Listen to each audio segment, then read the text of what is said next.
Assalamualaikum warahmatullahi wabarakatuh. Shalom, Om Swastiastu, Namo Buddhaya, dan salam kebajikan. Salam sejahtera bagi kita semua. Halo, perkenalkan nama saya Nelaya Liza dengan NIM 22109123200005 dari Program Studi Kesehatan Masyarakat Universitas Lambung Mangkurat.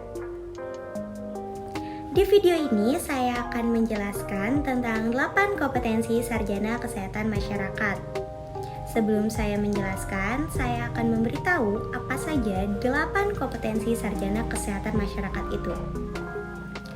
Pendidikan tinggi kesehatan masyarakat dalam mendidik seorang calon sarjana kesehatan masyarakat berdasarkan dengan 8 kompetensi utama yang dijabarkan menjadi: yang pertama, mampu melakukan kajian dan analisis situasi, yaitu analitik atau assessment skills. Yang kedua, mampu mengembangkan kebijakan dan perencanaan program, yaitu policy development atau program planning skills. Yang ketiga, mampu berkomunikasi secara efektif, yaitu communication skills. Yang keempat, mampu memahami budaya setempat, yaitu cultural competency skills.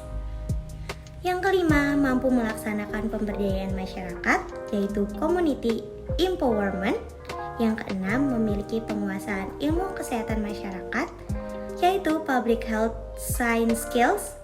Yang ketujuh, mampu dalam merencanakan keuangan dan terampil dalam bidang manajemen, yaitu financial planning and management skills. Dan yang terakhir, memiliki kemampuan kepemimpinan dan berpikir sistem, yaitu leadership and system thinking skills. Kemudian saya akan menjelaskan satu persatu dari 8 kompetensi sarjana kesehatan masyarakat. Yang pertama, mampu melakukan kajian dan analisis situasi. Kompetensi ini mencakup banyak hal, seperti kemampuan mendefinisikan masalah secara tepat, menentukan kegunaan dan keterbatasan data, mengevaluasi integritas, dan lainnya. Sebagai seorang sarjana kesehatan masyarakat, kita harus mampu untuk melakukan kajian dan analisis terhadap situasi.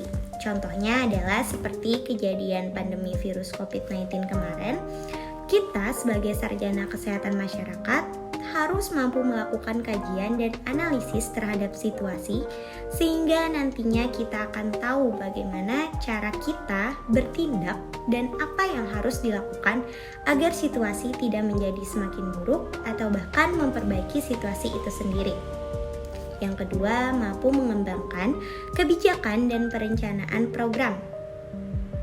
Sebagai sarjana kesehatan masyarakat, kita haruslah mampu untuk mengembangkan kebijakan dan merencanakan program.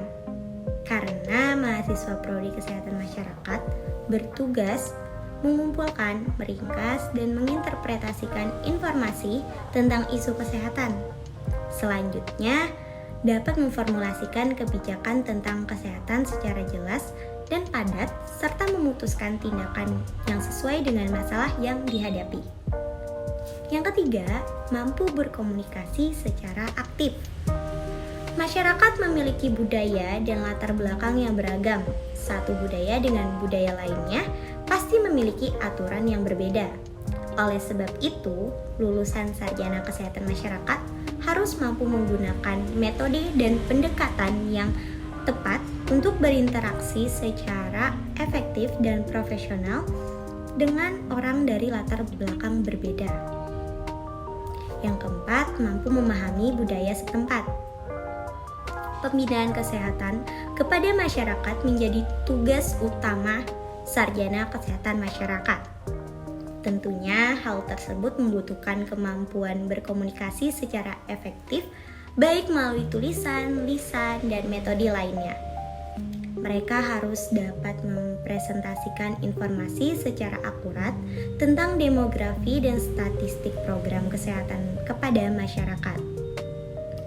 Yang kelima, melakukan pemberdayaan masyarakat. Pemberdayaan masyarakat adalah proses pembangunan di mana masyarakat berinisiatif untuk memulai proses kegiatan sosial untuk memperbaiki situasi dan kondisi diri sendiri.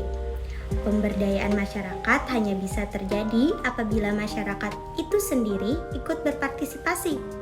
Jadi, arti dari mampu melaksanakan pemberdayaan masyarakat adalah mampu untuk mengajak para masyarakat agar berperan dan bergerak aktif dalam suatu kegiatan yang dapat memperbaiki kondisi atau bermanfaat bagi masyarakat itu sendiri, khususnya di bidang kesehatan. Adanya keberagaman dalam masyarakat menuntut sarjana kesehatan masyarakat mampu menggabungkan berbagai macam strategi untuk berinteraksi dengan orang dari latar belakang berbeda. Selain itu, mereka harus bisa menghimpun masukan dari masyarakat sebagai bahan pertimbangan dalam pengembangan kebijakan dan program kesehatan. Yang keenam, memiliki penguasaan ilmu kesehatan masyarakat.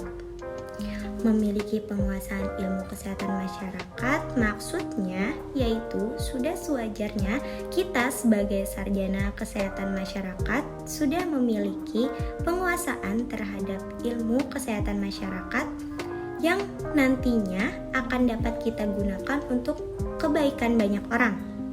Skill ini juga tak kalah penting.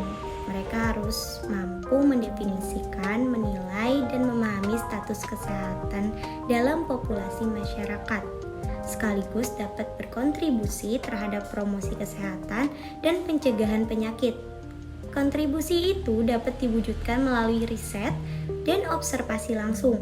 Jadi diperlukan pemikiran yang kritis sehingga dapat memberikan analisis secara tepat. Yang ketujuh, mampu dalam merencanakan keuangan dan terampil dalam bidang manajemen. Program kesehatan masyarakat pastinya membutuhkan anggaran. Ini tentunya membutuhkan kompetensi untuk mengalokasikan dana dalam program secara tepat. Perlu juga menentukan prioritas keuangan dalam menjalankan program kesehatan. Dan yang terakhir, memiliki kemampuan kepemimpinan dan berpikir sistem. Masyarakat ibarat sebuah sistem yang terdiri dari banyak organisasi dengan karakter beragam. Agar dapat melakukan penyuluhan dan memberikan informasi secara tepat, dibutuhkan kemampuan kepemimpinan secara baik. Juga dapat berpikir secara sistem sehingga tujuan program kesehatan dapat tersampaikan dengan baik kepada masyarakat. Baik, mungkin itu saja yang dapat saya sampaikan. Apabila terdapat kekurangan dan kesalahan kata, saya mohon maaf. Sekian dari saya. Wassalamualaikum warahmatullahi wabarakatuh. Bye.